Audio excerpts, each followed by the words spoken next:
What's going on, guys? We are back, and there are two new decks out. We have Hunting Season and Warsmith. Um, it has been a long time since I recorded. You might be able to hear it in my voice. I'm just getting over a cold. Um, since the last video I recorded, I got sick like 2 days after that, right before Christmas, and I've been sick ever since. It's been miserable, but I'm feeling much better now. Um, but you might still be able to hear a little bit of congestion and stuff, and I might not sound like my normal self, and that will be why.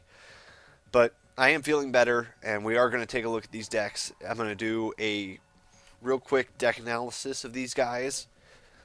There won't be any games in this video. It's just going to be a deck analysis, probably of both of them, because I don't really have the time to sit down and record a whole bunch, because I've got shop stuff to take care of and everything else. But like always, I haven't even taken a look at the decks yet, so we're going to have to kind of build it as we go. Oh, and I meant to Grove Guardian. I'm super excited. So cut a whole bunch of lands just to fit everything in here, and we'll start from the beginning. So this guy's deck really seems like, hey, I want to cast 4, 5, and 6 cost creatures. So mana accelerants are probably going to be absolutely necessary. Putting out elves, and doubles tokens. That's not bad. I've been running Prosh as my commander in EDH, or commander, whatever you want to call it, and this ability would be awesome because I've been playing creature tokens with him, and it's just so much fun. But yeah, he's gonna stay in there. Scoop Mob gets huge. The Young Wolves aren't bad. I don't really think we need a ton of them. We kind of have to see what the rest of the deck looks like as far as if we have mana accelerants or not.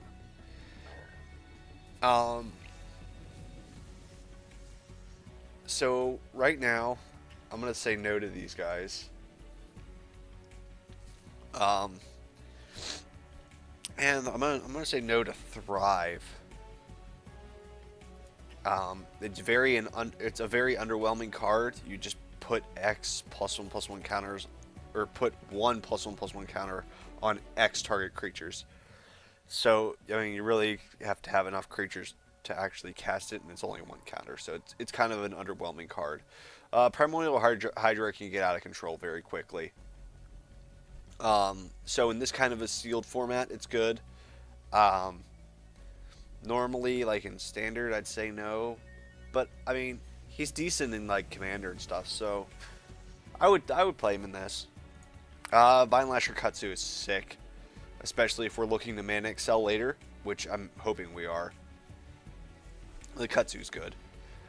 Kazu Titan, if it was kicked, it enters the battlefield with 3 +1/+1 counters on it with trample, so it turns into a 5/5 for 5 with trample. It can be a 2/2. That's not bad. I'd say we keep him in there, just because normally he's going to be a 2/2 for 2 mana, and that if we have 5 mana, he can be a 5/5. It's like Fleecemane Lion. So we'll keep him. Strangerroot Geist is good. He's terrifying, and he comes back as a 3/2. I mean, that's what Undying does. It's just so good. Drudge Beetle, Scavenge for 6 mana for a 2/2. No, thank you. We'll take those out. It's nice to be able to put 2 counters on something, but for 6 mana, it's a lot. Quest of the Gemlords. Remove a quest counter. Whenever a creature controlled deals combat damage to a player, you may put a quest counter. Remove a quest counter. Oh, sorry. Request counter from Gem of the Blades Ward. Sacrifice it. Put 4 +1/+1 counters on target creature. I'm not a huge fan of it. The whole concept is you don't want to put all your eggs in one basket, and like when you're throwing a whole bunch of +1/+1 counters on one creature, especially if it's one of your undying creatures that hasn't undied, you're gonna lose that power. So I'm gonna try and avoid that Whenever enchanted creature is dealt damage, its controller puts that many 1/1 green squirrel tokens onto the battlefield. I'm going to say no to that. Target creature is +3/+3 until end of turn. Reinforce puts out 1+1/+1 counter. We'll cut down to 2 of those for now. Echoing Courage, target creature and all other creatures with the same name as you get +2/+2 until end of turn. That's not bad because we're probably going to put out a lot of the same tokens. At least that seems to be the feel so far. Creatures with power less than it can't block it. Whenever a creature enters the battlefield under your control, put a +1/+1 counter on it. That's really strong. Really good. I like it a lot. Attacks put a +1/+1 counter on each attacking creature. I mean, again, it's just kind of like you don't want to do it with too many of your undying creatures, but like the cards we've removed so far haven't been like outstanding. So I think I can leave the Fang Green in there. He's not great, but he does stuff. Penumbra Spider. It's 2 creatures. It's 2/2/4s with reach for 4 mana. It's not the worst thing in the world, but this is a 3/3 with reach and it has Scavenge for 6.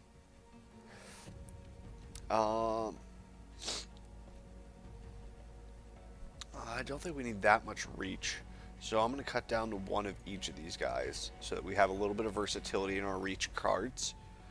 And then this guy still has the ability to scavenge late game. Dies, put out 2 1/1 green insects. It's not bad. Yeah, I think I'll leave that in there. Destroy a non-creature permanent. You can use it to blow up lands. You can use it to blow up enchantments. I think as a 2/of, it's okay. But man, it's gonna be difficult to get to this late season. Oh my god. So let's take a look at what we have here so far. Now that we've looked at the rest of the deck a little bit, I'm still not unhappy with what I removed so far. Yep, I think we're gonna leave it at that. Sprouting Phytohydra is dealt damage. You can put that many, put a token that's a copy of it onto the battlefield. So it just gets a whole bunch of these guys with Defender. Is there any way to make it lose Defender? No, so we just get a whole bunch of chump blockers. Or we just get an infinite blocker. Not a fan of that ability. Thragtusk is great. We gain life and get 3/3s. Can't complain about that. Doubling Season.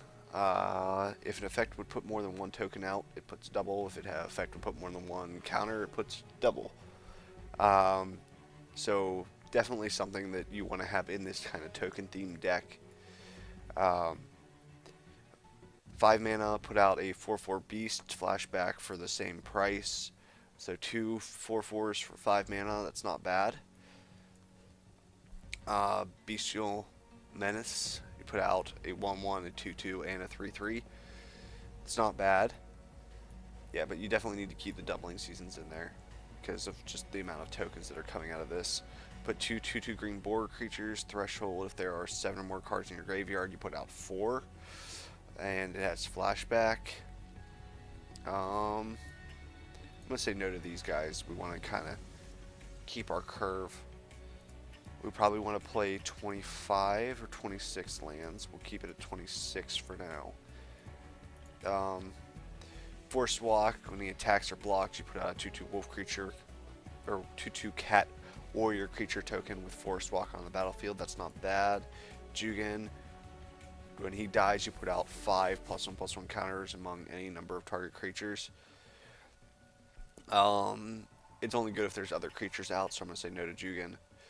Nemetic Grove Guardian, pay 3, put out a sapling, sack a sapling, all your other saplings get bigger. I'm going to have to play this for nostalgia purposes because like one of the first decks that I ever built that was like actual tournament quality deck that I built that I didn't just copy off the internet was when I was a little kid. I had Opposition and Nemetic Grove Guardian together and like just making the interaction of I'm going to wait as long as I can there was another card that had flashback that doubled the number of tokens that were in play, kind of like doubling season, so I used something like that. I actually didn't look at this card, Essence of the Wild. Creatures you control enter the battlefield as a copy of him. That's awesome, because that puts out tokens and they just enter as 6/6s. I like that.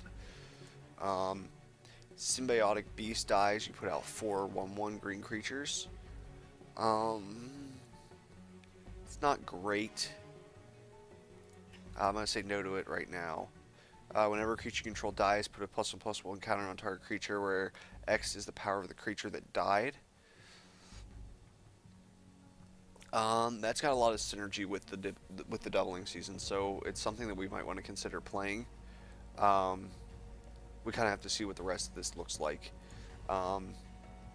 Flying Death Touch enters the battlefield.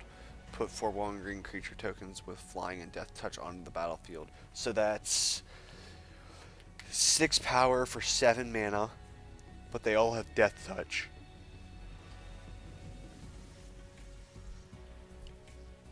Huh. As a removal spell, I like it. I think we're going to keep this in here. I think we're going to keep these guys in here.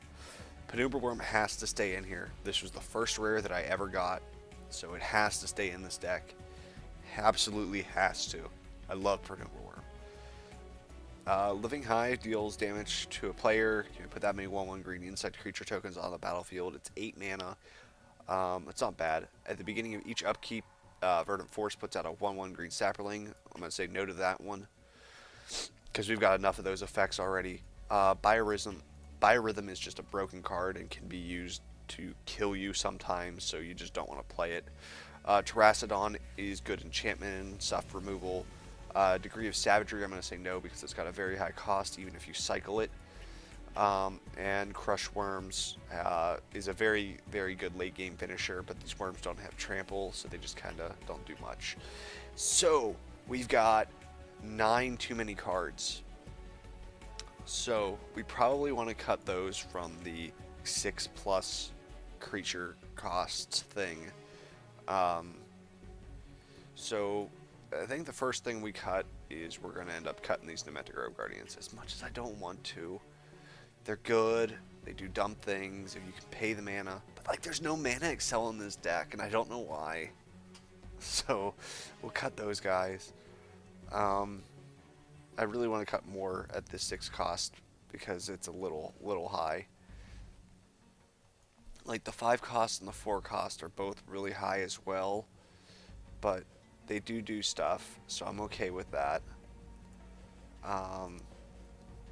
So what we want to do is I think we want to cut the Living Hive because it actually has to do damage to them. And if they've got something bigger than him, he's a little bit more situational than I want.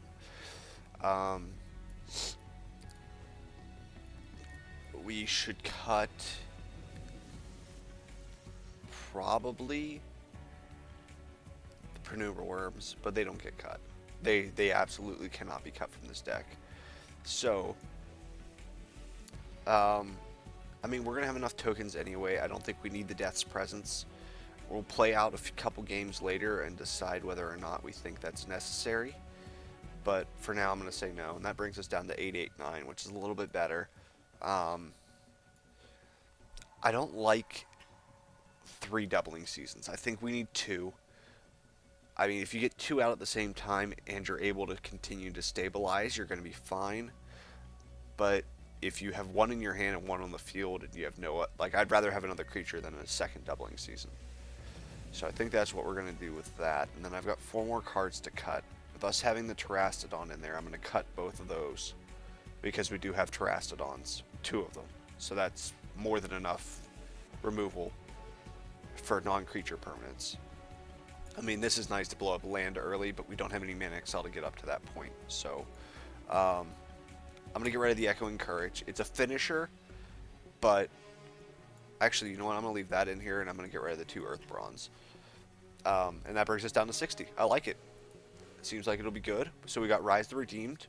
We got 1 Scoop Mob, 1 Primordial Hydra, 3 Vinelasher Kutzus, 1 Kavu Titan, 2 Strangergeist, 1 Echoing Courage, 2 Champions of Lampholt, 2 Fangrene Firstborn, 1 Penumbra Spider, 1 Thrashing Moss Dog, 2 Symbiotic Elves, 1 Thragtusk, 2 Doubling Season, 2 Beast Attacks, 2 Bestial Menace, 2 Essence of the Wild, 1 Jedit, 1 Hornet Queen, or 2 Hornet Queens, 2 Penumbra Worms, and 2 Terrastodons.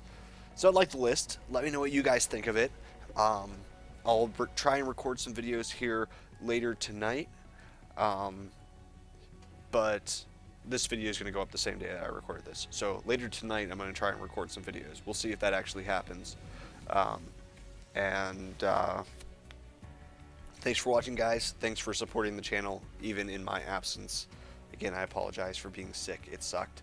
So I'm feeling better. I'm hopefully going to get more content out to you guys. It's just a matter of, you know, if I actually have time to record between the shop and tax season coming up and school and everything else. I'm going to have a lot on my plate. So please bear with me. Videos will be out a little bit slower than normal. But I am back, and I will try and record as much stuff as I can. So thanks for watching, guys. See you later. Bye.